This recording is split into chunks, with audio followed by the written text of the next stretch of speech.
ಲೇಖನ ಚಿಹ್ನೆ ಎಂದರೆ ನಾವು ಬರೆದ ವಿಚಾರಗಳನ್ನು ಓದುಗರಿಗೆ ಸ್ಪಷ್ಟವಾಗಿ ಅರ್ಥವಾಗಲೆಂದು ಅಲ್ಲಲ್ಲಿ ಉಪಯೋಗಿಸುವ ಚಿಹ್ನೆಗಳಿಗೆ ಲೇಖನ ಚಿಹ್ನೆಗಳೆಂದು ಕರೆಯುವರು.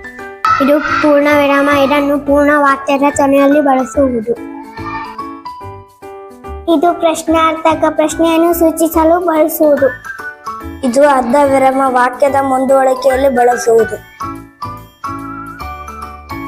ಇದು ಭಾವಸೂಚಕ. ಅಚ್ಚರಿ, ಖೇದ, ಸಂತೋಷ, ವಿಷಾದ ಇತ್ಯಾದಿ ಭಾವಗಳನ್ನು ಸೂಚಿಸಲು ಬಳಸುವುದು. ಇದು ಅಲ್ಪ ವಿರಾಮ. ವಾಕ್ಯಾಂಶಗಳ ಮುಂದುವರಿಕೆಯಲ್ಲಿ ಬಳಸುವುದು. ವಿವರಣ ಚಿಹ್ನೆ.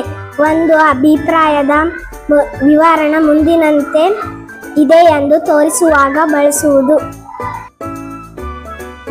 ಇದು ಆವರಣ ಚಿಹ್ನೆ. ಪರ್ಯಾಯ ಅಥವಾ ಹೆಚ್ಚಿನ ವಿವರಣೆ ತಿಳಿಸುವಾಗ ಬಳಸುವುದು. ಇದು ಉದಾಹರಣ ಚಿಹ್ನೆ. ಹೇಳಿಕೆಯ ಮಾತುಗಳನ್ನು ಗುರುತಿಸಲು ಬಳಸುವುದು.